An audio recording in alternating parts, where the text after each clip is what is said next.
You guys are not going to believe how thick the blade is on this overbuilt titanium flipper. I mean, it's gotta be one of the thickest in my collection. So stay put and take a look at these specs.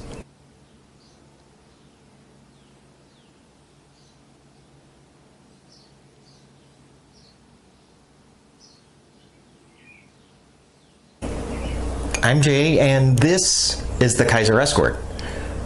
Now, as you can see, I have brought in some knives just for comparison's sake, so you can see, of course, the Paramilitary 2, the Zero Tolerance 350, and the Benchmade Griptilian. Now, the Escort is designed by Dirk Pinkerton, and it is actually sort of drop shuttable. If you shake it, there you go. So you can let the flipper kind of rest on the thumbnail because of how early you pass that detent. And then if you give it a little shake, yep, it closes. Maybe that'll get better, you know, with time and use, but that's how it is for right now. And the detent is actually a good one. I mean, yeah, you can't shake this guy open. Now you can either deploy the blade with the flipper, either with the light switch. Nope, I just lied to you guys. The light switch motion. Or you can do the push button. Either one. Actually, the push button works a little bit better. Yep, flies out a little bit faster. But you can do either or, whatever your preference is. You do, now if the situation arises, you can open this slowly. If you just kind of press on the flipper just a little bit, see that? Pops out. Then take your thumb in this groove on the blade. You know, like if you're in a public place or something, or you want to open it kind of quietly, that option is available. There is a very nice sharpening choil, which I always appreciate. There are a couple missed opportunities with the Kizer Escort, unfortunately. One of them I'm going to show you right now, and I don't know if you guys can see in there.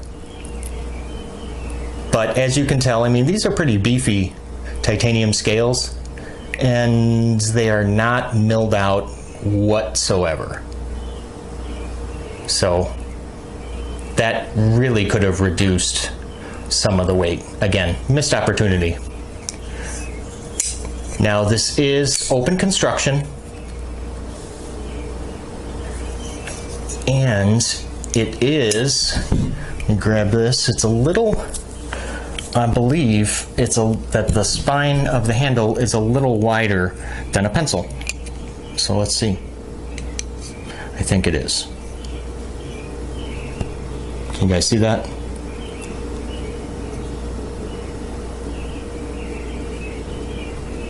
So yeah, little bit, maybe it'd help if I get my big fat thumb out of the way, huh? It's a little thicker. So yeah, I mean, it's a thick handle. I mean, it has to accommodate that 4mm blade, so of course, I mean, it is going to be thick.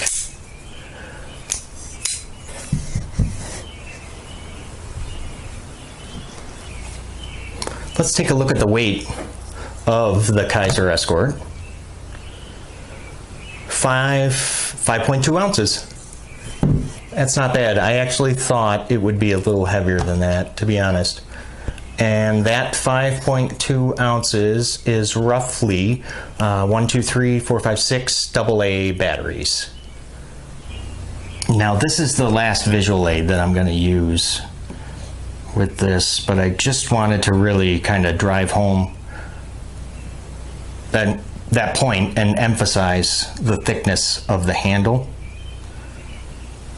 Now, in relation to the Benchmade Griptilian, as you can see here, it is not as thick as a Griptilian, but, well, you know, the handle of the grip has been known to be kind of palm filling. That doesn't sound right, does it? Palm filling. Maybe I should reword that. The pocket clip is, unfortunately, another area of concern because, well, like I had mentioned, you know, two position, right hand only, tip up, tip down. But to carry the knife tip up, like most people like to do, it rides kind of high in the pocket when you do carry it tip up. It rides, well, yeah, the knife is completely concealed if you carry it tip down, but a lot of people don't like to carry it that way. And that's just to accommodate this lanyard hole. So how important is that lanyard hole? That important? Now this knife, I would actually like to rename it and call it the Jimp, because as you can see, 1, 2, 3, 4 different areas of jimping. That might be just a tad overkill, don't you think? The centering on the Escort now is perfect, and the reason why I say now is because I did have to Loctite the pivot screw because it kept backing out, and then of course the blade would get knocked out of alignment. And anyway, I did fix it, so now it is centered, but I did have to Loctite the pivot. So now there is an over travel stop in here on the frame lock. You just can't see it because of the pocket clip, and an external relief cut. You can see there, yeah, nothing fancy. There is a lock bar insert,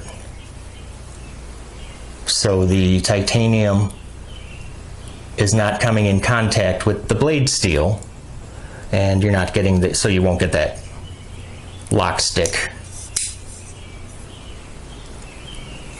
The stop pin is external, and it is actually kind of thin, which, whatever, I mean, I guess not that big of a deal, but just again, something I wanted to point out to you guys.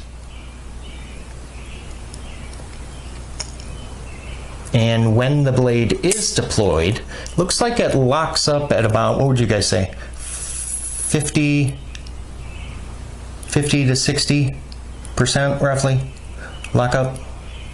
Yeah, let's call it, we'll call it 50. Why not?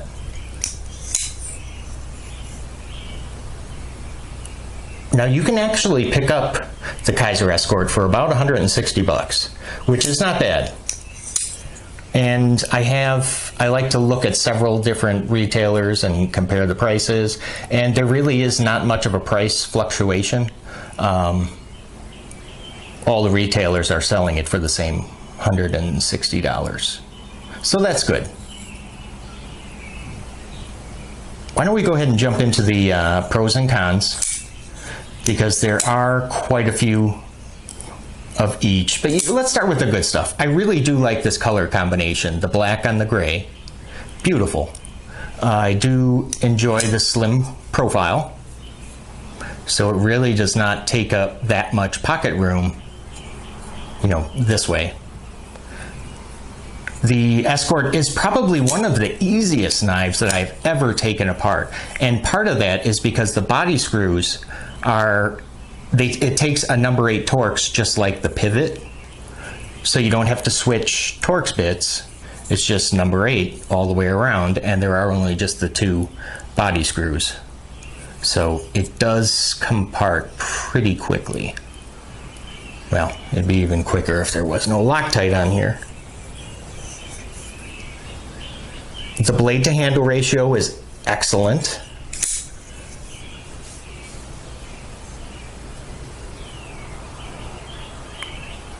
And overall, I just really like this simplistic kind of less is more design, because that's what they were going for here. And they definitely pulled it off.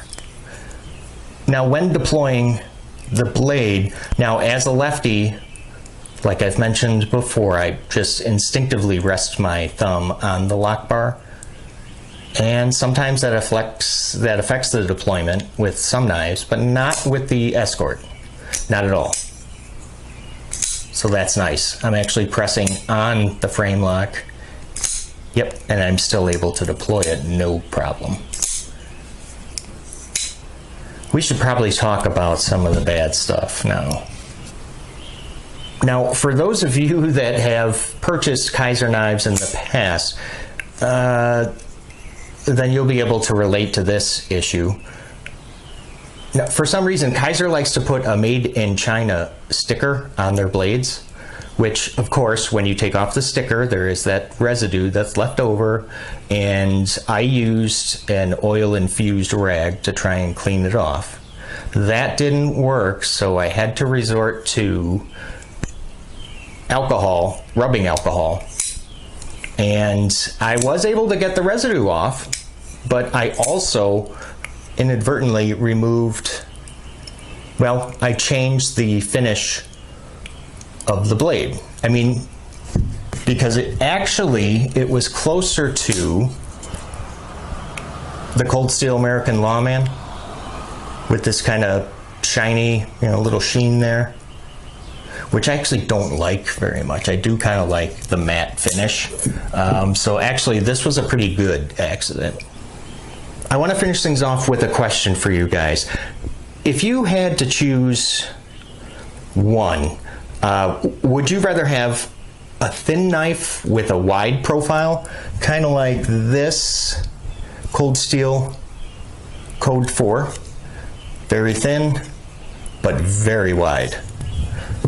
Or would you rather have a knife with a narrow profile, thicker handle with a narrow profile, like the Escort here? So leave your comments below. I would really like to see what you guys have to say about this. If you would like to see some more of my titanium flippers, then go ahead and click subscribe. And if this video did not make you sick or vomit, then please leave a like. Thanks you guys for stopping by today, and I will see you at the next video. Take care.